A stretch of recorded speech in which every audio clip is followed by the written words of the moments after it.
If you love the high, lonesome ache of Bill Monroe, the raw vulnerability of early Bon Iver, or the spiritual sway of Neil Young's Harvest era, then you need to hear Nicol. That's the song that I heard, and I went, who is this guy, and what is this song? I needed to talk to Al. But this episode isn't just about an incredible voice. It's about what happens when you break out of the cage of expectations, the pressure to be strong, silent, and fine, even when you're not.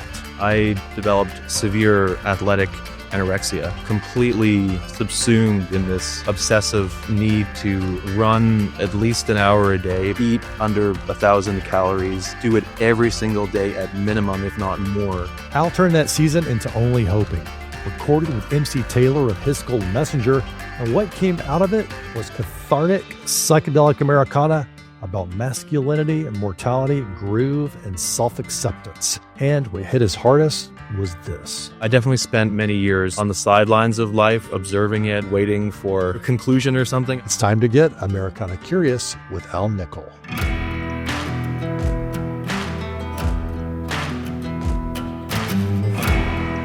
Welcome to Americana Curious, Al Nicol. Welcome, sir. Hello. Al, in the Americana world, we often talk about the term high lonesome. That's that sound that Bill Monroe pioneered in the bluegrass days, which is kind of a mix of isolation and spiritual yearning. And yes, I was looking that up just to make sure I really, like that really came to me. You have that same kind of incredible cathedral-like clarity. And listeners, Americana fans, you need to hear this. But then you layer this in with this psych Americana that reminds us of raw acoustic vulnerability. Dare I say, early Bon Iver and Neil Young. And I don't make those comparisons lightly. But take us back to the moment. When was the moment that you discovered you could make that sound with your voice? And y'all, when you hear Al, you will immediately hear what I'm talking about. It is incredible. When was the moment? Well, it was probably during the pandemic when I just leaned into my vulnerability for real. And I just felt this kind of cathartic release in the upper register. And it was remarkable to me because I used to be and I still kind of am, I kind of struggle with anxiety, with emotional expression, I'm kind of a tight ass sometimes. And I definitely used to be. And so when I was able to find this sort of range in my voice that I was able to go to, it kind of allowed me to release a lot of tension, and I was able to express emotion in my voice that I couldn't really as a person. And so pretty quickly after that, I realized, I was such a big fan of His Golden Messengers, Quietly Blowing It around that time and a little bit after. And I just heard such emotional depth in that music. And I thought, wow, if only I could work with someone like His Golden Messenger, like MC Taylor, because I think he'd understand what I'm doing, and we'd probably make something cool together. This is like your vision board coming together. Yeah. See on the proverbial vision board one day. Yeah. It happened quite serendipitously, I would say. I was just on Instagram, and I messaged. I was gonna ask this. You DM'd him correctly, right? Yes, and thank God, thanks to the higher powers, he responded. But so he's a big reason why Only Hoping sounds the way that it does. But just to go back to my voice, I grew up in an Anglican choral setting. So I was singing Episcopal, Anglican vibe, yes. Yeah. Yeah, I'm in the Whiskey-Pellion group myself. Really? Here in Charleston. Great. Charleston's known as the Holy City, Charleston, South Carolina. Okay. And so we're Episcopal. Well, yeah. I can't sing that way, though. Oh, no. Well, you can sing. He can't sing. He's I've got a nice low baritone. Well, I'm sure you sing beautifully. But I grew up in Ottawa, Canada. Yeah. And it's Anglicanism up there. And it's much more similar to the British choral tradition. So it was actually my first paying gig was to sing in a choir. I was probably 11 or 12. I joined the choir down the street, got paid like $100 a month, had a little medal to match my status in the group, and we wore, gowns with the cassocks, and we did a lot of singing. I learned a lot of Latin, French, Middle English music that I would sing as a boy, so prepubescent boy, and that was really how it got started. So I kind of knew I had that in me, but I definitely lost it when I hit puberty, and then I refound it. So wow. So it was the pain of COVID and isolation, being isolated, and you were just hanging out around the house with like a guitar or something, and then and I was just like, I'm going to do this song like on Capo 6 or something, which I never used to do. And I was like, and this whole other thing came out, and I thought, well, that's kind of cool. What's cool? and you, so it's like so when we come see you perform, it's like a cathartic release for you. I've been told that. Yeah, I've been told that. Yeah, by people that when I sing in that range, they're like, oh, your whole body is in it. You're really opening up. Well, I want to get a little bit more into the MC Taylor and his stuff, but you went to a shaman, did I read? Yeah. To help direct you in this in Only Hoping, basically. Would you tell me that story? Sure. Yeah. I've struggled with anxiety and self-worth issues and, just a sort of imposter syndrome for quite some time. It was more acute back then. This is a few years ago. And I was in therapy that was kind of helping, but I wasn't really getting to the core of what I was dealing with. And so I wound up looking for some alternative therapeutic help. And I found this female shaman, and I had one session with her. And this was around the time that I had realized, okay, I want to make another album. I had this vision board idea of, okay, he's called a messenger, but I don't think that's realistic or whatever. But not to mention he's in North Carolina and you're all the way up in Ottawa, which is like literally 2 worlds away. Yeah. I was living in Montreal at the time. I'd moved there for school, but it's 2 hours from Ottawa, not to get into the weeds, but it's far. And I couldn't picture what his world was like. But I was in this sort of pit of despair, I guess you could say. And because I didn't know what to do next, I had no confidence. I had no idea really how to move forward creatively. And this shaman woman who I'm indebted to over the phone, keep in mind that like we're talking over the phone. I'm sitting at my kitchen counter. Yeah, no sweat lodge. No sweat lodge, no psychedelics. I felt psychedelic because I was shaking with fear. I was crying. There were tears just streaming down. And I was trying to say, like, I'm just so lost. I need some guidance. And she was like, okay, I'm picking up on the fact that you're working on some music right now, aren't you? And I was like, yeah, I am. Because I had been working on some demos. And, keep in mind, I'm in Montreal. And she's like, you're gonna work with somebody you've never met before. And on this music that you're working on, it's going to be kind of grand. And the music that you make with this person is going to change your life dramatically. And so fast forward a year and a half, and I've made Only Hoping with MC Taylor in Durham with the rhythm section of Bonnie Light Horseman and a bunch of other great collaborators. Josh, I was going to get to all that, Al. So I'm spoiling it because the shaman accurately predicted everything. Yeah, predicted it. And I'm in Nashville now on a so it's really dramatically changed my life. When I hadn't heard the full story, so thank you for sharing that. That's incredible. But I had seen a little bit of it, and one of the songs I love by MC is "I Need a Teacher." Oh, me too. Yeah, and I thought there's some kind of cosmic intersection with that song and your story. There is. Yeah, I love that, Ben. And, of course, he was doing that thinking about the public school teachers of his area. Right. But there's a cosmic connection behind that. And I get chills hearing your story. And I just think about the power of music and Americana and the outright desire to help your fellow musicians. And being able to tell that story so personally and vulnerably like you did behind the music helps everybody. Cool. Yeah. I love that. The collaboration. You use the word grand. The shaman told you this album's going to be grand. And you kind of gave us a little spoiler with Bonnie Light Horseman.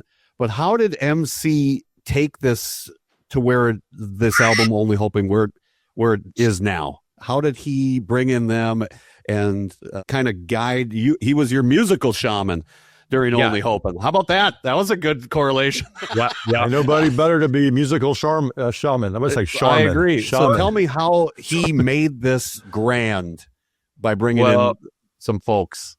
My guru, as I call him sometimes, MC. Yeah, he just is so aware, so musical, and has a great understanding of how to make the best out of what's around. And I really think it was like a cosmic coincidence, really. By some miracle, the JT Bates and Cameron Ralston were both available kind of last minute to record with us.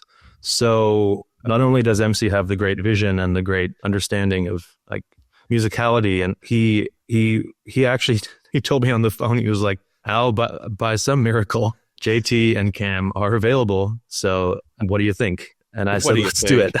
No, MC. I guess we'll have to go with that group. I'm rolling alone on this one. No, I think I can play drums on this one. Yeah, Zach could play drums, but that's amazing. So that was another sort of cosmic event in the whole chain. And then once we got all together, it was pretty intuitive. Obviously, there's such great musicians that they really picked up the tunes very quickly, and then MC being the sort of guide and shaman guru was able to just bring it all together. So what was the one piece of advice that he gave that really you're like, you know what, that's the one thing MC told me that I'll never forget and I'll cherish? Oh, so many things. Jeez, you're putting me on the spot. That's our job. That's your yeah. We're curious. We can't stop. We can't.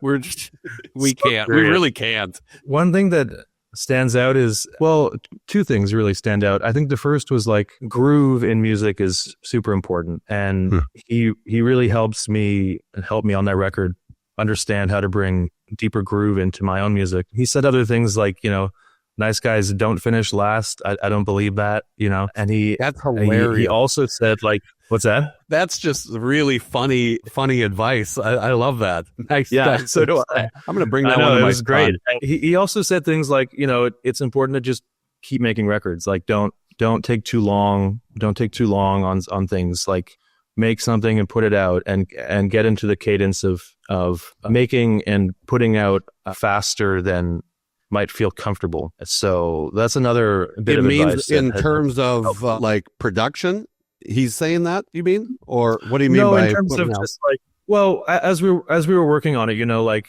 it didn't get mixed that quickly because I made like multiple trips to Durham. So it took a bit of time to make just because of the distance. So one of the things that he just said was like, if you can try to make a record in a shorter space of time so that there's like really concise energy and focus in it, and then move on.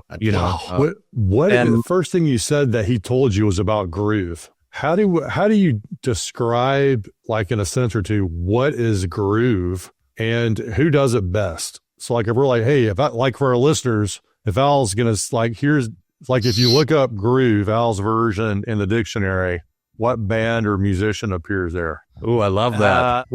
I really like the groove on like Heart of Gold or Old Man. There's a really deep sort of sway in there that's happening. And I mean, it's a pretty broad topic, but I would say probably like Harvest is a record with some great groove in it. Yeah. Marrow Bones got that bop ba da bop. Is that your groove song, or you were? I mean, multiple, right? The one with Aaron Array's got the groove. Would you say, or what? Who'd you direct our listeners to go listen to? Like, hey, this is Al doing the groove. Marylebone is the groove. Yeah, it's good, and that comes from a totally psychedelic place. Yeah. I love this album. It's like every song is a journey, and it's the perfect road trip album for our listeners. If you are going on a 60-minute drive from wherever to wherever, put this album on. It'll take you away, start to finish. Do not hit that skip button one damn time, but it'll just kind of find you. Yes, I will find. But whose idea was it to kind of have the songs roll in to the other ones? I effing love that part about this album, is that there's no silence. It just, yeah.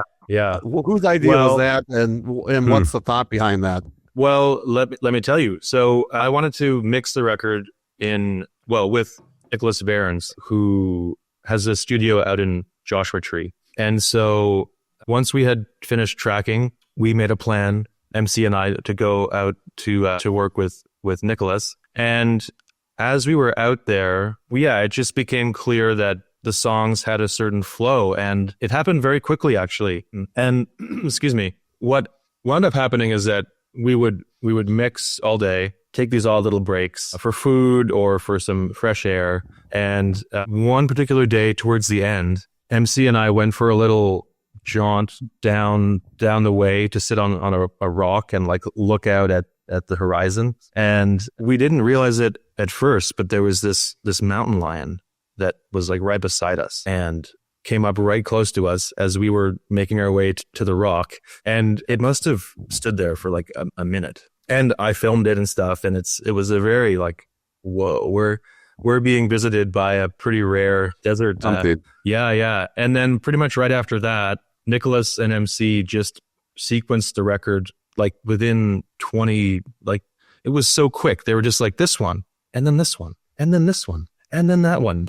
Like the story told itself. Love that. So yeah. And this is why we all want to hang out with Al and MC.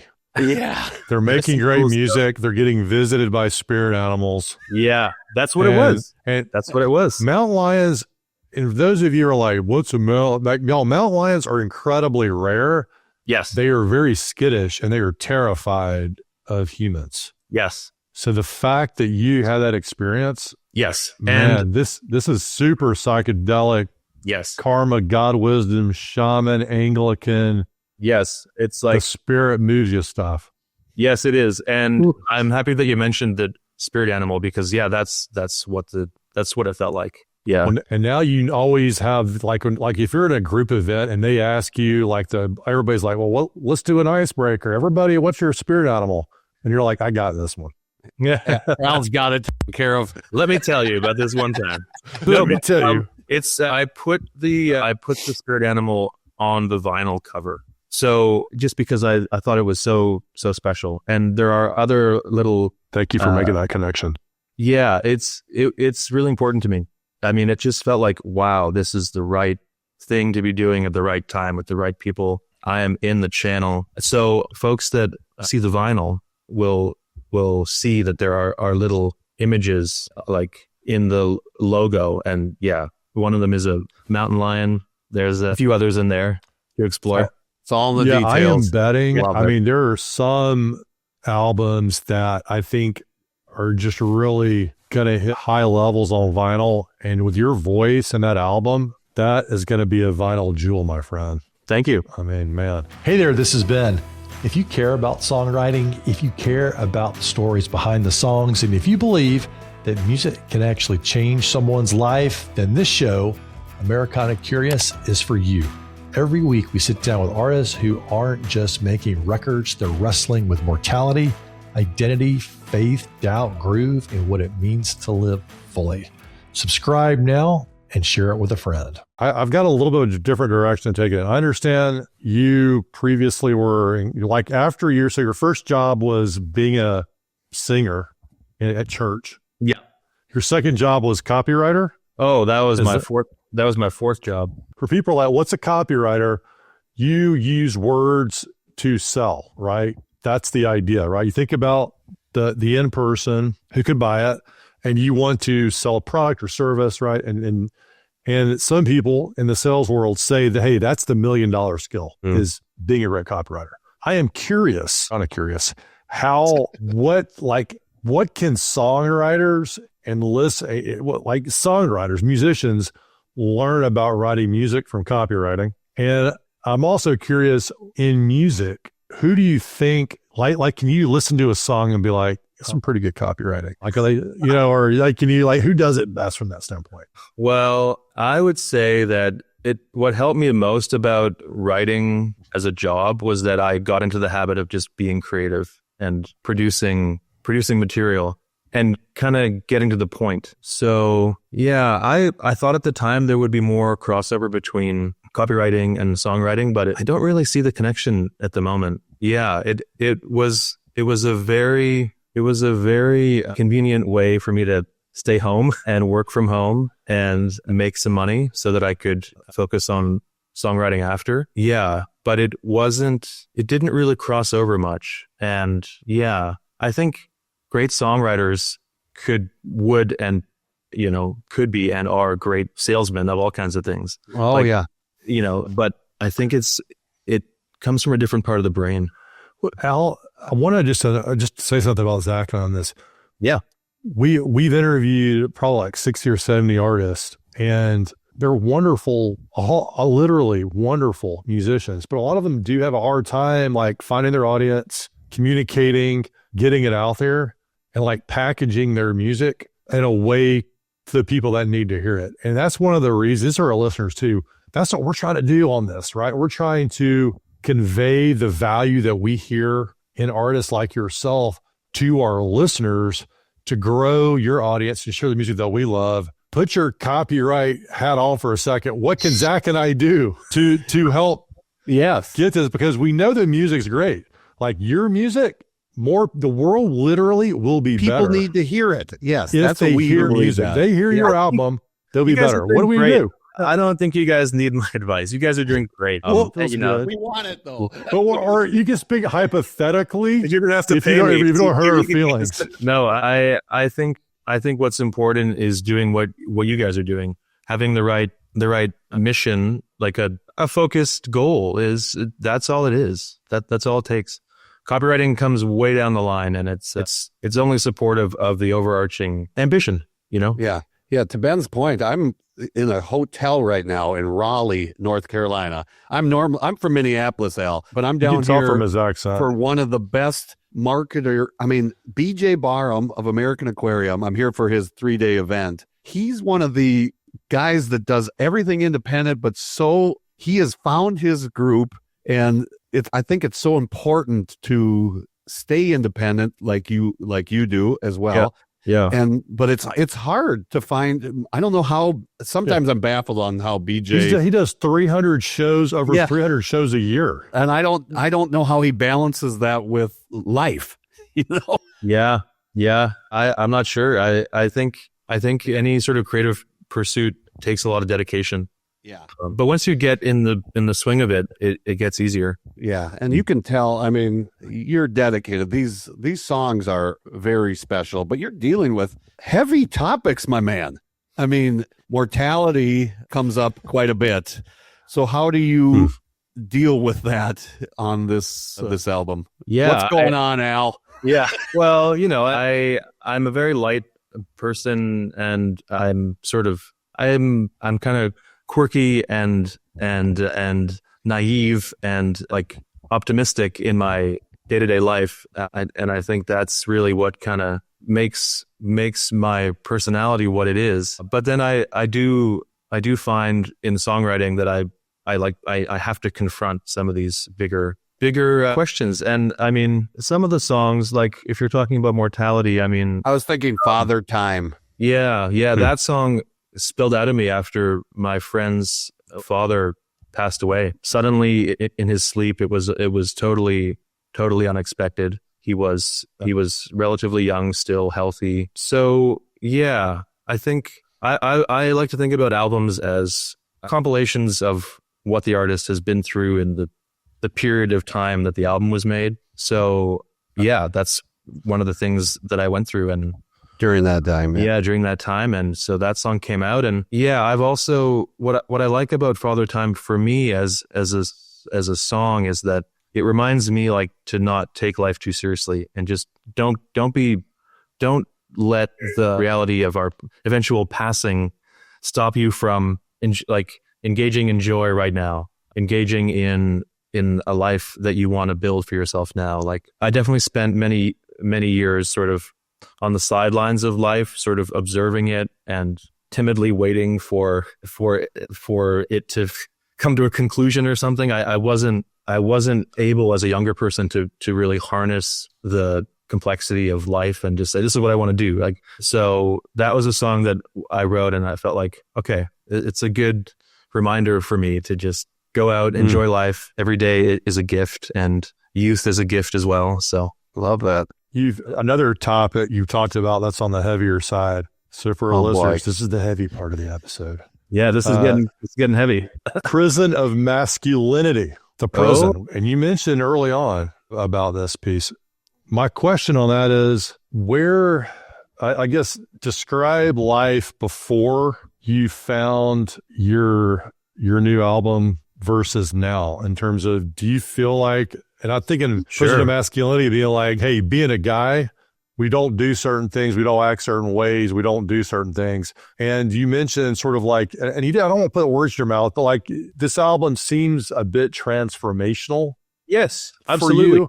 That's the point of the record. Yeah. Okay. And so I guess are you still in the prison of masculinity? And I'm assuming you felt imprisoned by it, maybe, and maybe now you're not. And what's your hope for the listeners like Zach and I when we hear this? Is this sort of like a mission of the album to break society of this? Yeah, I mean, absolutely. At the core of my story is that when I was 17, 18, 19, I developed like severe athletic anorexia to the point that I couldn't really I couldn't really get good grades. I didn't really have a girlfriend. I didn't engage in life in a serious way. I was completely subsumed in this obsessive need to like run at least an hour a day, but it was more, eat under 1,000 calories, do it every single day at minimum, if not more.